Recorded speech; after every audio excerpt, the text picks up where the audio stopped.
విదేశాల్లో చదవాలనుకుంటున్నారా? అయితే విదేశ్ కన్సల్ట్ ని సంప్రదించండి. నమస్తే, నేను జర్నలిస్ట్ శ్రీనివాస్.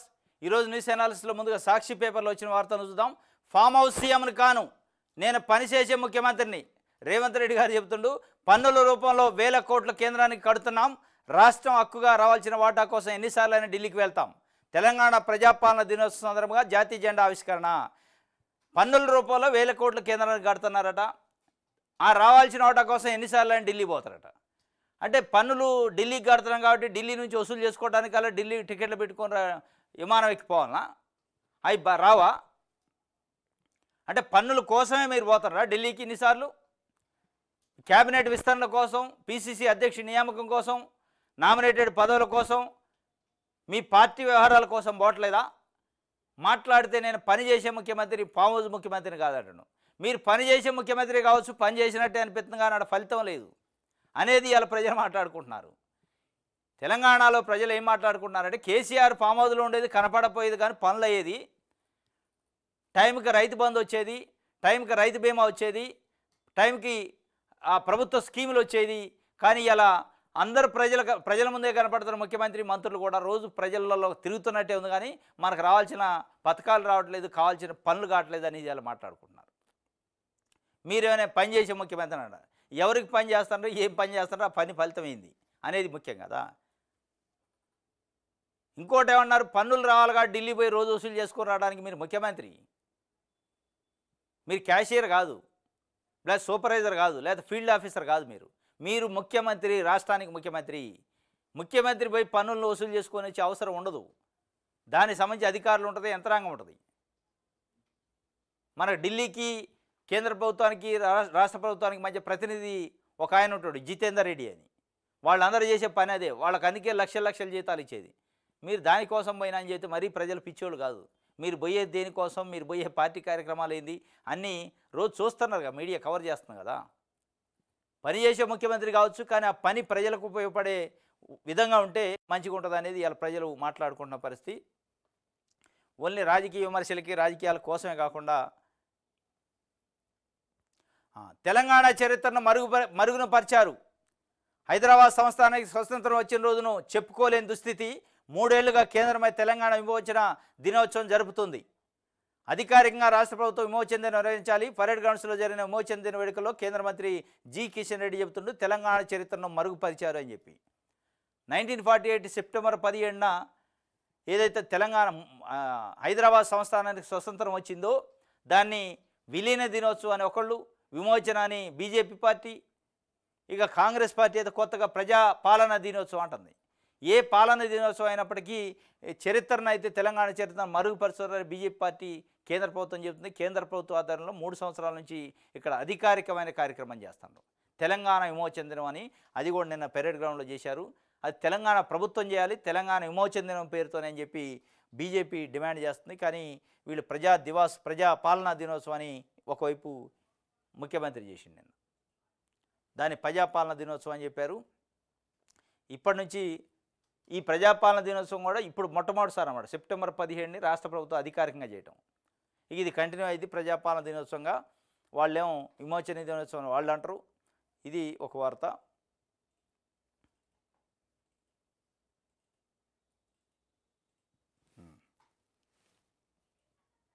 రైట్, వెలుగు పేపర్ ముగిసిన మహానిమజ్జనం ఖైరతాబాద్ గణపతి శోభాయాత్ర నిన్న జరిగింది. ఉదయం 6:30 ప్రారంభమైన ఖైరతాబాద్ వినాయకుడి శోభాయాత్ర మధ్యాహ్నం 1:39 గంగమ్మ ఒడికి 7 గంటల పాటు కొనసాగిన ఊరేగింపు. 30 లక్షలు పలికిన బాలాపూర్ లడ్డు, బండ్లగూడ జాగిర్లో లడ్డు 1,87,00,000. హైదరాబాద్లో 1,00,000కు పైగా విగ్రహాల నిమజ్జనం. నిన్న ముఖ్యమంత్రి రేవంత్ రెడ్డి గారు కూడా ఈ ఖైరతాబాద్ గణేష్ నిమజ్జనంలో పాల్గొని స్వయంగా ఆయనే ప్రజలతోని మమేకమైతూ నడుచుకుంటూ పోయి ఆ ర్యాలీలో పాల్గొని నిమజ్జనం చేసే కార్యక్రమం చేశారు. దానికి సంబంధించి ముగిసిన మహానిమజ్జనం అని చెప్పి ఒక వార్తని ఇచ్చింది వెలుగు పేపర్.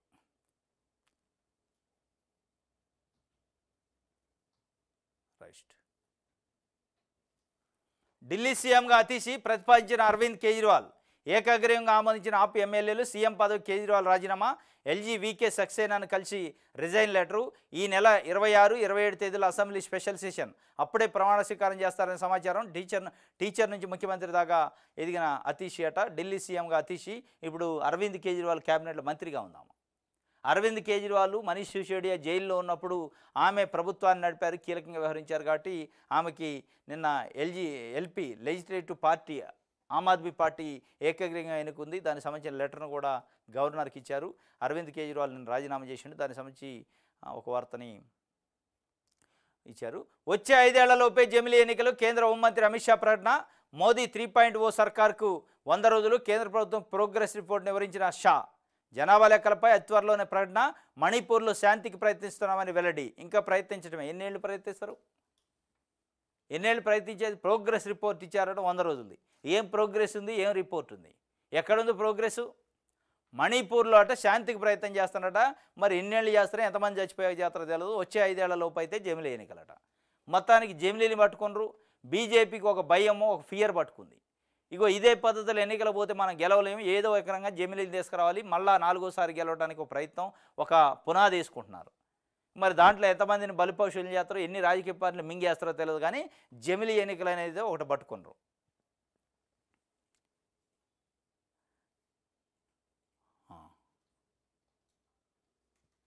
రైట్.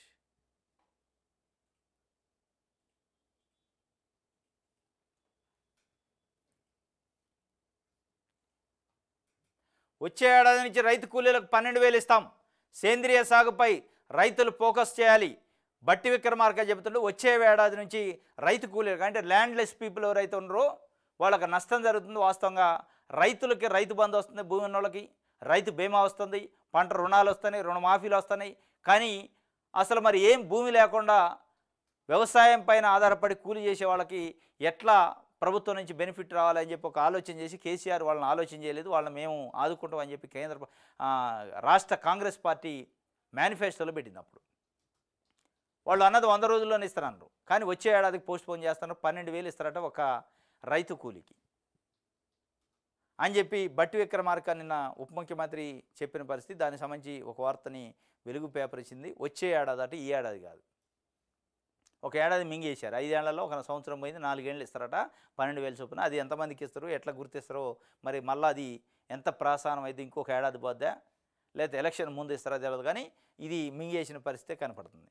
ఇంకోటి మహిళలకు 2,500 చొప్పున ప్రతి నెల ఇస్తున్నారు. అది కూడా మింగేసినట్టే అనిపిస్తుంది. దాన్ని కూడా చాప కింద చుట్టినట్టే అనిపిస్తుంది. తెలంగాణ తల్లి విగ్రహం పెడితే దొరలకు నచ్చదా?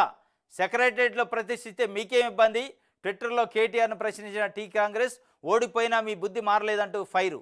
రాష్ట్ర పాలన కేంద్ర బిందువైన సెక్రటరియట్లో తెలంగాణ తల్లి విగ్రహం ఉండటం దొరలకు ఇష్టం లేదా అని కేటీఆర్ని ట్విట్టర్లో తెలంగాణ కాంగ్రెస్ ప్రశ్నించింది. ఆ విగ్రహం అక్కడ పెడితే దొరలకు నచ్చదా అని నిలదీసింది. కేటీఆర్ను ప్రశ్నిస్తూ సెక్రటరియట్లో తెలంగాణ తల్లి విగ్రహాన్ని అడ్డుకోవాలని బీఆర్ఎస్ ఎందుకు చూస్తున్నది అని పైరైంది. మాజీ మినిస్టర్ కేటీఆర్ ఇంకెన్ని రోజులు ఈ డ్రామాలంటూ మండిపడింది. కాంగ్రెస్ పార్టీ చాలా ఘాటైన వ్యాఖ్యలు చేసింది ట్విట్టర్ వేదికగా. కేటీఆర్ కారణం చేస్తూ మాజీ మినిస్టర్ ఎన్ని రోజులు ఈ డ్రామా, తెలంగాణ తల్లి పేరుతోని ఎందుకు సెంటిమెంట్ రెచ్చగొట్టే ప్రయత్నం చేస్తున్నావు? వాస్తవంగా తెలంగాణ తల్లి విగ్రహాన్ని సెక్రటరియట్ లోపట పెడతానని కాంగ్రెస్ పార్టీ శంకుస్థాపన కూడా చేసింది. మరి తెలంగాణ తల్లి విగ్రహం తెలంగాణ సెక్రటరియట్లో ఉండటం మీకు దొరలకు నచ్చట్లేదా? తెలంగాణ తల్లి బయటనే ఉండాలి, రోడ్డు మీద బజార్లోనే ఉండాలి మీరు కోరుకుంటున్నారా? మీ దొరల అహంకారానికి ఇది నిదర్శనం అని కాంగ్రెస్ పార్టీ అంటుంది. మీరు 10 ఏళ్ళకు గుర్తురాని తెలంగాణ తల్లి మేము తీసుకొచ్చి పెడుతున్నాం సెక్రటరియట్లో, పరిపాలనకి హెడ్ క్వార్టర్ అయిన సెక్రటరియట్లో. మీకు అది నచ్చక మీ కడుపు మంటతో తెలంగాణ తల్లి పైన మంటతోనే ఈ డ్రామాలు చేస్తారని సూటిగా అడిగింది. వాళ్ళు ఏం చెప్తారు? రాజీవ్ గాంధీ విగ్రహం ఎక్కడ ఎట్లా పెడతారో మేము వచ్చి కూలుస్తాం అంటున్నారు.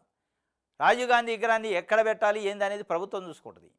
మీరు కూల్చడానికి మీరు ఆయన ఉగ్రవాద తీవ్రవాద? రాజీవ్ గాంధీ భారతరత్న అవార్డు గ్రహీత, ఆయన భారత ప్రధానమంత్రి. ఈ దేశంలో ఒక ఇన్ఫర్మేషన్ టెక్నాలజీ విప్లవాన్ని తీసుకొచ్చింది అనేది అందరికీ తెలిసిందే. ఏం పెడితే మీకేందుకు కడుపు నొప్పి? తెలంగాణ తల్లి విగ్రహం పెట్టాలన్నారు, అది సెక్రటరియట్లో పెడతాను. ఈ రెండింటి అయిపోయాయి క్లోజు. చాప్టర్ క్లోజ్ అయిన దాన్ని అవసరం లేని విషయాన్ని పట్టుకొని సెంటిమెంట్ని రాజేసే ప్రయత్నం, పాలాభిషేకాలు చేసే కార్యక్రమం ఈ అంతా ఏంటంటే డ్రామా తప్ప ప్రజల కోసం మాట్లాడండి. ఎందుకు ఈ సెంటిమెంట్లు? ఈ సెంటిమెంట్తో అయ్యేది లేదు, పోయేది లేదు, వచ్చేది లేదు. ఇది చూసే ఉండరు సెంటిమెంట్ని.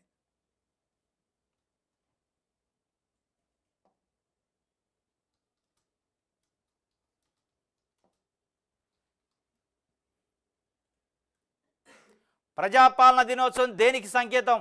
పోరాటానికా, విలీనానికా? సిపిఐ రాష్ట్ర కార్యదర్శి కోనమనేని సాంబశివరావు ప్రజాపాలన దినోత్సవం పేరుతో ఆనాటి పోరాట ఉనికి లేకుండా పోయే ప్రమాదం ఉందని సిపిఐ రాష్ట్ర కార్యదర్శి ఎమ్మెల్యే కోనమనేని సాంబశివరావు ఆందోళన వ్యక్తం చేశారు. ప్రజాపాలన దినోత్సవం దేనికి సంకేతమని, పోరాటానికా లేదా విలీనానికా అని ప్రశ్నించారు. హైదరాబాద్లోని సిపిఐ స్టేట్ ఆఫీసులో మంగళవారం తెలంగాణ రైతాంగ సాయుధ పోరాటం 76వ వార్షికోత్సవం, తెలంగాణ విలీన దినోత్సవం వేడుకలు నిర్వహించారు. ఈ సందర్భంగా సిపిఐ జాతీయ కార్యదర్శి సయ్యద్ అజీజ్ పాషాతో కలిసి కోనంనేని జాతీయ జెండా, ఎర్ర జెండాలను ఎగరవేశారు. తెలంగాణ రైతాంగ సాయుధ పోరాటం అమరవీరులకు నివాళులు అర్పించారు. ఈ సందర్భంగా మాట్లాడుతూ కమ్యూనిస్టుల సారథ్యంలో ప్రజలు ఆయుధాలు పట్టుకొని రైతాంగ సాయుధ పోరాటంలో భాగస్వాములు అయ్యారని, దాన్ని మరుగునపరచడానికా, పోరాటాన్ని లేదా విలీనాన్ని గుర్తు చేయడానికి ప్రజాపాలన దినోత్సవం దేనికో, ఈ సంకేతం దేనికి అని చెప్పి కోనమనేని సాంబశివరావు అడుగుతుండు. ఆయన వాస్తవంగా కాంగ్రెస్ పార్టీ మద్దతుదారుగా ఉన్న పార్టీకి రాష్ట్ర కార్యదర్శి. ఆయనే ప్రభుత్వ ప్రజాపాలన దినోత్సవం పైన ఒక రకంగా ప్రశ్నించారు, నిలదీశారు. మరి ప్రభుత్వం ఏం చెప్పిందో చూడాలి.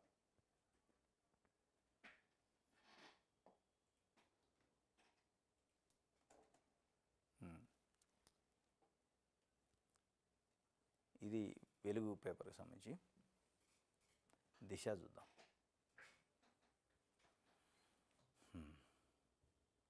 హైడ్రా ఆగదు, ఎన్ని అడ్డంకులు వచ్చినా సరే ఈ వ్యవస్థ రాజకీయ కోణం, స్వార్థం లేదు. ఈ వ్యవస్థకు రాజకీయ కోణం లేదట, స్వార్థం లేదట. కానీ పేదోళ్ళ గూడు కూలుస్తున్నారు, పెద్దోళ్ళ గూళ్ళు అట్లే ఉన్నాయి. ఇటుక కూడా కదిలి ఇట్లా. హైడ్రా ఆగదట, ఈ వ్యవస్థకు రాజకీయ కోణం లేదట, ఏది లేదంటున్నారు. కానీ రాజకీయ నాయకులు ఫామ్ హౌస్లో ఒకటి కూడా ఇటుక పిల్ల కూడా కదలట్లే, అట్లే ఉన్నాయి. సున్నం చెరువులో ఉన్న పేద ప్రజలను రోడ్ల మీద పడేశారు నైట్ అనేది ఇలా పేద ప్రజలు మాట్లాడుకుంటున్నారు. మా జోలికి వస్తారు, మా ఇళ్ళు కూల్చుతున్నారు, మా కొంపలు కూల్చుతారు. కానీ పెద్దోళ్ళు బడాబాబులకు సంబంధించిన ఫామ్ హౌస్లు అట్లే ఉన్నాయి. చెక్కు చెదరకుండా వాటిని ఉంచుతున్నారు, మమ్మల్ని ఇబ్బంది పెట్టే కార్యక్రమం చేస్తున్నారు. వాళ్ళు అనుకుంటున్నారు ఆగదు, పేద ప్రజలపైన యుద్ధం జరుగుతూనే ఉంటుందని రేవంత్ రెడ్డి చెప్తున్నారు. విలీనంపై మాట్లాడే హక్కు బీజేపీకి లేదు, 10 ఏళ్ళు తెలంగాణ పట్టించుకొని కేసీఆర్ అని చెప్పి టీపీసీసీ చీఫ్ మహేష్ కుమార్ గౌడ్ చెప్తున్నాడు. ఇది ఒక వార్త.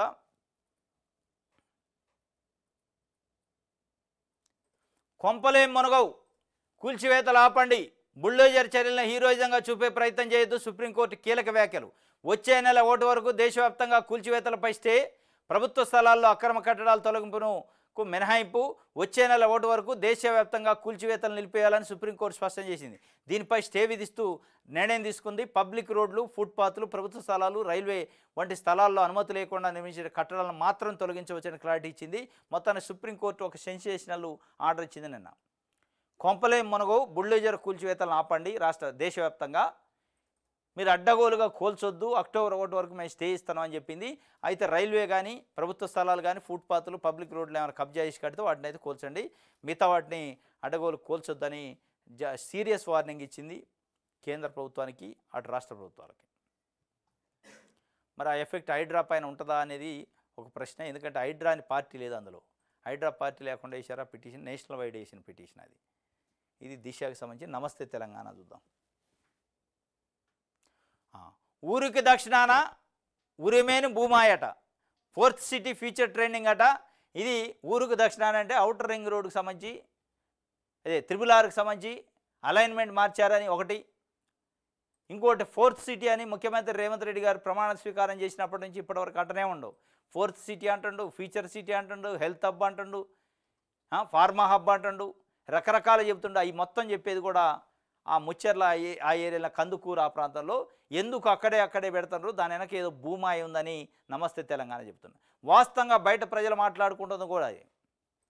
ఏదో కథ ఉంది, అక్కడ వీళ్ళ భూములు ఉన్నాయా లేదా ఆ భూములకు ధర పెరగాలనే. కానీ మొత్తానికి 4th సిటీలు కానీ, ఫ్యూచర్ సిటీలు కానీ, స్కిల్ యూనివర్సిటీ కానీ, హెల్త్ హబ్ కానీ, ఫార్మా హబ్ కానీ ఇవన్నీ అక్కడే కేంద్రీకృతం కావడానికి కారణం అదే అని చెప్పి, అది రేవంత్ రెడ్డి గారు ముఖ్యమంత్రి స్వగ్రామం కొండారెడ్డిపల్లికి వెళ్ళేది రూట్ కూడా అదే.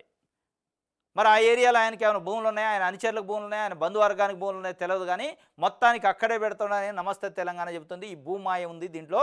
ఈ భూమాయలో భాగంగానే త్రిబుల్-ఆర్కి సంబంధించి అలైన్మెంట్ కూడా చేంజ్ చేశారట కొన్ని ఏరియాల్లో.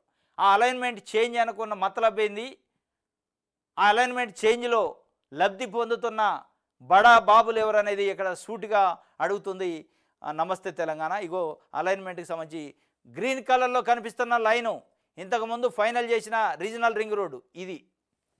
ఈ గ్రీన్ కలర్ రింగ్ ఇది ఇంతకుముందు ఫైనల్ చేసిన అలైన్మెంటు త్రిబుల్-ఆర్.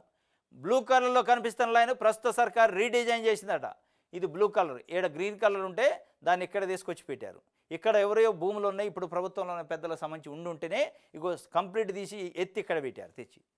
అంటే ఇక్కడ ఉన్న రైతులను బలి చేసే కార్యక్రమం, మళ్ళీ దీనికోసం ఉద్యమాలు, దీనికోసం బీఆర్ఎస్ పార్టీ ఉద్యమం, దానికి మద్దతులు, ప్రజలకు మద్దతు, ఇవన్నీ వ్యవహారాలు నడితే ఇది పెద్ద తతంగం అయ్యే అవకాశం ఉంది. ఎందుకు అలైన్మెంట్ మార్చాల్సి వచ్చింది, రీడిజైన్ చేయాల్సి వచ్చింది? నిజంగానే ప్రజల కోసమా లేదా ప్రభుత్వంలో ఉన్న పెద్దల భూములు కాపాడటానికి అనేది నమస్తే తెలంగాణ అడుగుతుంది. ఇగో ఇది ఇప్పుడు ప్రస్తుతం ఇది పాతది. ఇగో ఇక్కడ కూడా జరిగింది ఒక 2 దఫలలో. ఒక దగ్గర మన్నెగూడెం ఆ ఏరియాట, ఇంకోటి కందుకూరు ఆ ఏరియా. ఈ 2 ఏరియాలలో జరిగింది. అంటే దాని వెనక ఏదో మతలబు ఉంది అనేది ఇలా మాట్లాడుకో. ఇక మన్నెగూడెం చేవెళ్ళ రూట్లో ఉంటుంది. మన్నెగూడెం ఇదంతా కొండాపూరు, పులిమామిడి, గంగారం, అగ్నిపూరు, అస్థిపూరు ఇక్కడ మార్చారు. ఇక్కడ కూడా మారితే ఇక్కడ మళ్ళా ఇక్కడ మార్చారు. కుర్మాపల్లి ఎక్స్ రోడ్డు, సింగంపల్లి, ఇట్లా బట్లపల్లి, సాయిరెడ్డిగూడెం, ఇది ఒక తలకొండపల్లి దాటిన తర్వాత కందుకూరు ఆ మార్గంలో. ఇది మొత్తానికైతే రీజనల్ రింగ్ రోడ్డును మార్చడం వెనక మతలబ్బైంది. దాని వెనకున్న మాయ భూమాయ అయిందని నమస్తే తెలంగాణ అడుగుతుంది. రూట్ మారిన త్రిబుల్-ఆర్ రీజనల్ రింగ్ రోడ్డు దక్షిణ భాగం అలైన్మెంట్లో మార్పులు. మాడుగుల, మన్నెగూడెం ప్రధాన కేంద్రాలుగా మారిన మ్యాపు. ఆమన్గల్ నుంచి కడతలకు, చేవెళ్ల నుంచి మన్నెగూడెంకు, పాత రూట్ నుంచి పలు చోట్ల పక్కకు జరిగిన అలైన్మెంట్. 189 నుంచి 194కు 5 కిలోమీటర్ల వరకు పెరిగిన దూరం. ఇంతకుముందు 189 కిలోమీటర్లు ఉంది, ఇప్పుడు 194కు పెరిగింది. ఈ అలైన్మెంట్ మార్చడం వల్ల ఒక 5 కిలోమీటర్ రోడ్డు విస్తీర్ణం పెరిగింది, పొడవు పెరిగింది. పెరగటం వల్ల దీనివల్ల ప్రభుత్వానికి నష్టం. ఒక 5 కిలోమీటర్లు పెరగటం అంటే 5 కిలోమీటర్ల రోడ్డుకి మళ్ళీ డబ్బులు అయితే ఎస్టిమేషన్ పెరిగింది. మరి ఎందుకు అంత ఉత్సాహం చూపుతున్నారు? దాని వెనక మన్నెగూడెం ఏరియాలో భూములు ఎవరైనాయి, అదేవిధంగా మాడుగుల దగ్గర భూములు ఎవరైనా ఆ భూములకు లబ్ధి చేకూర్చడానికే ప్రభుత్వం పూనుకుంది అనేది వీళ్ళు చెప్తున్నారు. ఈ 4th సిటీ ఇదంతా అబద్ధం అని చెప్పి.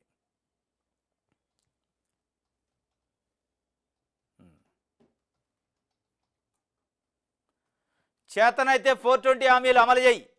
9 నెలలైనా రాష్ట్రంలో ఆలనా పాలన లేదు. ఇకనైనా పరిపాలనపై దృష్టి పెట్టు. కేసీఆర్ బీఆర్ఎస్ని తిట్టడమే పనే. పాఠశాలలో చాక్ పీసులకు పైసలు లేవు. కంప్యూటర్ను కట్టబెట్టింది బాబేజు. దేశానికి పరిచయం చేసింది టాటా గ్రూపు. రాజీవ్ విగ్రహం మీ ఇంట్లో పెట్టుకో, అక్కడ తెలంగాణ తల్లి విగ్రహం పెడతా. రాష్ట్రంలో హెల్త్ ఎమర్జెన్సీ విధించే పరిస్థితి. కేటీఆర్ ఫైర్ అవుతుండు. చేతనైతే 420 హామీలను అమలు చేయండి. 9 నెలలైనా ఆలనా పాలన లేదు, పరిపాలన ఉన్నట్టే లేదు అని చెప్పి రాజీవ్ గాంధీ విగ్రహాన్ని మీ ఇంట్లో పెట్టుకోండి అంటుండు. అక్కడ తెలంగాణ తల్లి విగ్రహం పెడతాడు కదా. తెలంగాణ తల్లి విగ్రహం ఆల్రెడీ సెక్రటరీలో పెడుతున్నారని ప్రభుత్వం చెప్పింది. సెక్రటరీలో ఈ పెట్టిన విగ్రహాన్ని నేను కూల్తానకపోతే ఇదేంది ఇష్యూ పెద్ద? మీరు అన్నట్టు ఆ హామీలపైన పోండి, 6 హామీలపైన అడగండి, నిలదీయండి ప్రభుత్వాన్ని. ఇక మాట్లాడితే ఎగరాలు చుట్టూ, లేదంటే స్థానికులు, స్థానికేతరులు, ఆంధ్ర, తెలంగాణ ఈ సెంటిమెంట్ ఎందుకు? మళ్ళీ కొత్తగా కథ మొదటి కొత్త ఉంది స్టార్ట్ చేస్తున్నారు. ఈ సెంటిమెంట్తో వర్కౌట్ కాదు మీకు. ఈ సెంటిమెంట్ని ఎవడు నమ్మడు. మీరు చేయాల్సింది ప్రభుత్వం ఇచ్చిన హామీలపైన పోరాటం చేయండి, హామీల అమలు కోసం డిమాండ్ చేయండి. అది తప్ప ఈ విగ్రహం తీసి ఆడబెడతా, ఆ విగ్రహం తీసి గాంధీ భవనం పంపిస్తా, దేనికి? ఆయన ఒక భారతరత్న, భారత ప్రధానమంత్రి, భారతదేశంలో ఐటీ విప్లవాన్ని తీసుకొచ్చింది రాజీవ్ గాంధీ అనేది స్వయంగా కేసీఆరే అసెంబ్లీలో చెప్పిండు ఆన్ రికార్డ్. ఇవాళ ఆయన కాదు తీసుకొచ్చింది, బాబేజీ కంప్యూటర్ తెచ్చింది. కానీ ఆ విప్లవాన్ని భారతదేశానికి పరిచయం చేసింది రాజీవ్ గాంధీ. మీకు నచ్చనప్పుడు, మీకు నచ్చకపోతే నచ్చనట్ట. రాజీవ్ గాంధీ మీకు నచ్చకపోవచ్చు, మీ పార్టీ కాదు కాబట్టి మీకు నచ్చకపోవచ్చు. ఆయన ఈ దేశానికి ప్రధానమంత్రి చేసిండు, ఈ దేశానికి భారతరత్న గ్రహీత ఆయన, ఈ దేశానికి జాతికి నాయకుడు ఆయన. తెలంగాణ తల్లి విగ్రహాన్ని కూడా పెట్టాలి, పెడతానంటున్నారు. సెక్రటరీలో శంకుస్థాపన చేశారు. అది మీకు కడుపు మంట అని కాంగ్రెస్ అడుగుతుంది. తెలంగాణ తల్లి విగ్రహం సెక్రటరీ ఉండటం మీకు ఇష్టం లేదా అని అడుగుతుంది. దానికి సమానం చెప్పండి.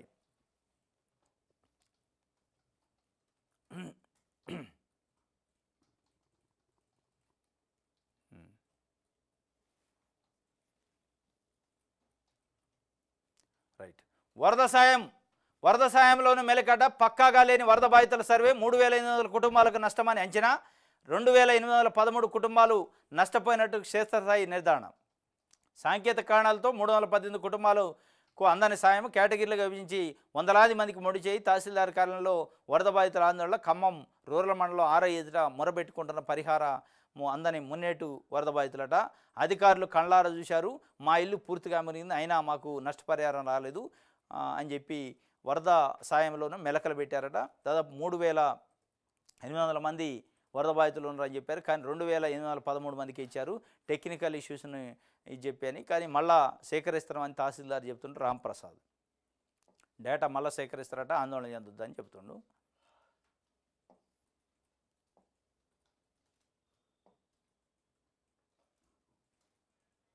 తెలంగాణ తల్లికి క్షీరాభిషేకం అట. తెలంగాణ భవన్లో అభిషేకించిన కేటీఆర్. తెలంగాణ తల్లి విగ్రహం స్థానంలో రాజీవ్ విగ్రహం ఏర్పాటుపై నిరసన. రాష్ట్ర వ్యాప్తంగా బీఆర్ఎస్వి నాయకుల నిర్బంధం, ఎక్కడెక్కడ అరెస్టు, రాష్ట్రంలో నిర్బంధ పాలన. గెలు శ్రీనివాస్ యాదవ్ చెప్తుండు. తెలంగాణ తల్లికి క్షీరాభిషేకం అట. పాప పరిహారాన్ని పాలతో కడిగిండట. ఎక్కడ జరిగింది పాపం? ఏం పాప పరిహారం? తెలంగాణ తల్లి విగ్రహానికి కేటాయించారట స్థలం. కేటాయించి విగ్రహం ఎందుకు పెట్టలను? ఏదో ఆడ విగ్రహం పెడితే విగ్రహాన్ని తీసి రాజీవ్ గాంధీ విగ్రహం పెట్టినట్టు కలరింగి బీఆర్ఎస్ వాళ్ళు ఇవ్వాలి. ఇదంతా పనికిరాని ముచ్చట, టైం వేస్ట్. విగ్రహం ఉందా ఆడ తెలంగాణ తల్లి విగ్రహం? ఎందుకు పెట్టలే 10 ఏళ్ళు మీరు? మీకు ఎందుకు సోయి లేదని కాంగ్రెస్ పార్టీ అడుగుతుంది. ఇలా పెట్టారు రాజీవ్ గాంధీ విగ్రహం, అయిపోయింది కథ. వాళ్ళు లోపల పెడతానంటున్నారు. దాన్ని పెద్ద ఇష్యూ చేసి ఏంది పాప పరిహారం అంటే ఏడ జరిగింది పాపం? రాజీవ్ గాంధీ విగ్రహం పెడితే పాపమా? లేదా నిజంగానే తెలంగాణ తల్లి విగ్రహం ఉంటే దాన్ని తీసి పెడితే పాపం? లేదు, ఆడ విగ్రహమే లేదు, మీరు పెట్టలే. మీ చేతగాని తరం వల్ల కనీసం విగ్రహం పెట్టలేకపోయారు 10 ఏళ్ళని కాంగ్రెస్ అంటుంది. 10 ఏళ్ల పాటు 1,250 మంది అమరవీరులైన తెలంగాణ కోసం కుటుంబాలను గుర్తించలేకపోయింది అనేది కాంగ్రెస్ పార్టీ అంటుంది. శ్రీకాంతాచారి మొట్టమొదటి నిప్పు పెట్టుకుంటూ పెట్రోల్ పోసుకొని తెలంగాణ కోసం.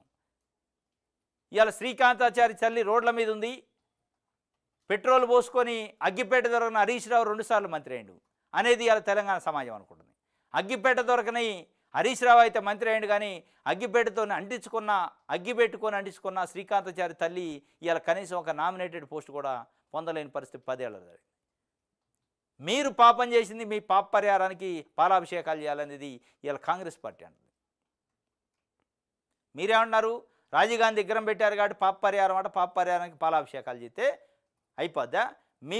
మీరు చేసిన పాపాలకి పరిహారం చేయాలంటే పాలు సరిపోవు. ఈ రాష్ట్రంలో జరిగే ఉత్పత్తి అయ్యే పాలు కూడా సరిపోవు. ఎందుకంటే తెలంగాణలో 10 ఏళ్ల పాటు మీరు కనీసం అమరవీరుల కుటుంబాలను గుర్తించలేదు. అమరవీరుల కుటుంబాలను గుర్తించకపోగా అమరవీరులను అవమానించిన, కుటుంబాలను అవమానించి అవహేళన చేసిన నాయకులను మంత్రులు చేశారు. అది మల్లారెడ్డి కావచ్చు, ఎర్రబెల్లి దయాకర్రావు కావచ్చు, పువ్వాడ అజయ్ కుమార్ కావచ్చు. అట్లాంటి వాళ్ళని ఉద్యమ ద్రోహులను తీసుకొచ్చి మంత్రులు చేశారు. ఉద్యమానికి బలైపోయిన కుటుంబాలను గాలికి వదిలేశారు. మీరు చేసిన పాపం కంటే ఇది పెద్ద పాపం కాదు, దానికి పరిహారం కావాలా అనేది ఇవాళ కాంగ్రెస్ పార్టీ అడుగుతుంది. ఇది నమస్తే తెలంగాణ సంబంధించి. ఆంధ్రజ్యోతి చూద్దాం.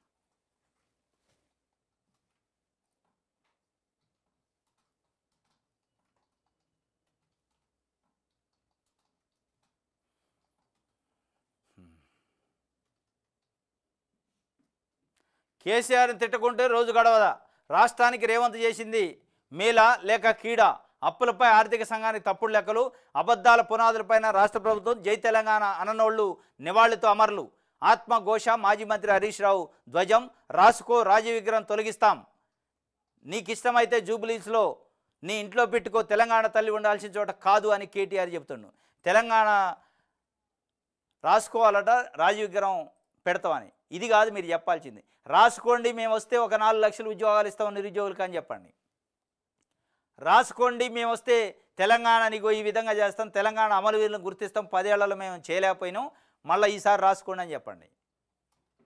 ఏంది రాసుకునేది? అంటే తెలంగాణ తల్లి విగ్రహం, రాజీవ్ గాంధీ విగ్రహాన్ని తీసేసేది రాసుకొని ఏం చేయాలి ప్రజలు? దాంతో ప్రజలకు ఏం కడుపు నిండిద్ది? ఇవన్నీ పనికి మాలిన రెచ్చగొట్టే సెంటిమెంట్ రాజేసే వ్యవహారాలు కావు. ఇది ఆయన చెప్తుండు. ఇంకోటి హరీష్ రావు ఏం చెప్తున్నాడు? జై తెలంగాణ అననోళ్ళు నివాళులతో అమరులు ఆత్మఘోషించిందట. జై తెలంగాణ అననోళ్ళకి మంత్రి పదవి ఇచ్చిన రోజు మరి రాలేదు, ఇది ఆత్మఘోషించలేదా? జై తెలంగాణ అనకపోగా తెలంగాణ ఉద్యమకారుల పైన ఉక్కుపాదం మోపిన దానం నాగేందని జాయిన్ చేసుకుంటూ వెళ్ళను. జై తెలంగాణ అనకపోగా పువ్వాడ కుమార్ లాంటి వాళ్ళు, ఎర్రబెల్లి దయాకర్ రావు లాంటి వాళ్ళు వేరే పార్టీల నుండి అనగదొక్కి ఎక్కడ తెలంగాణని అవహేళన చేసిన వాళ్ళు వాళ్ళని జాయిన్ చేసుకోవాలా? అయ్యాల తెలంగాణ ఆత్మ అమరవీరుల ఆత్మ ఘోషించలేదా? అయ్యాల ఘోషించలేదు కానీ ఇవాళ ఘోషించిందట. జై తెలంగాణ అనలోన తీసుకొచ్చి మీరు మీ మీ మీ ఇళ్లలో నడింట్లో కూర్చోబెట్టుకున్న తెలంగాణ ఉద్యమకారులని బజార్లో పడేశారు. వాళ్ళ ఆత్మ అయ్యాలను ఘోషించింది, ఇవాళ ఏం ఘోషించేది? ఇది నమస్తే ఆంధ్రజ్యోతికి సంబంధించి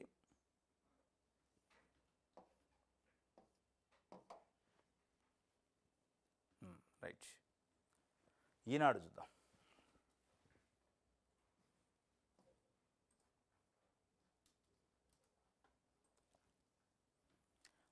గంగమ్మ ఒడికి గణపయ్య మధ్యాహ్నానికి ముగిసిన ఖైరతాబాద్ గణపతి నిమజ్ఞం. జనసంద్రమైన హుస్సేన్ సాగర్ పరిసరాలు ప్రశాంతంగా సాగిన లంబోదరుడి శోభాయాత్ర. గంగమ్మ ఒడికి గణపయ్యట. ఇది ఖైరతాబాదు బడా గణేష్కి సంబంధించిన నిమజ్జనం ఫోటో. గంగమ్మ ఒడికి జరిగింది.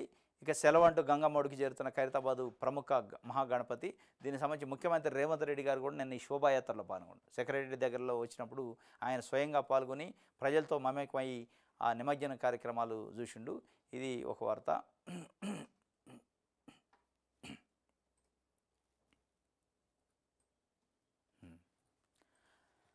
హామీలు అమలు చేసే వరకు రేవంత్ వెంట పడతాం, మేము అధికారంలోకి రాగానే రాజీవ్ విగ్రహాన్ని తరలిస్తాం కేటీఆర్.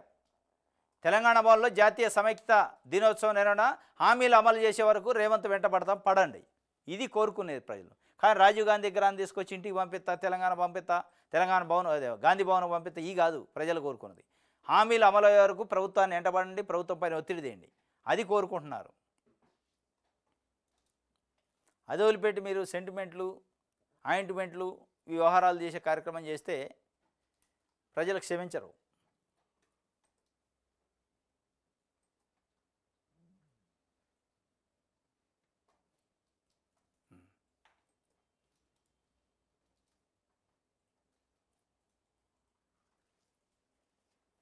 ఇది ఈనాడుకు సంబంధించి రైట్. ఇది ఈరోజు న్యూస్ అనాలిసిస్లో వార్తలు. రేపు తాజా వార్తలతో తిరిగి కలుసుకుందాం. Thank you.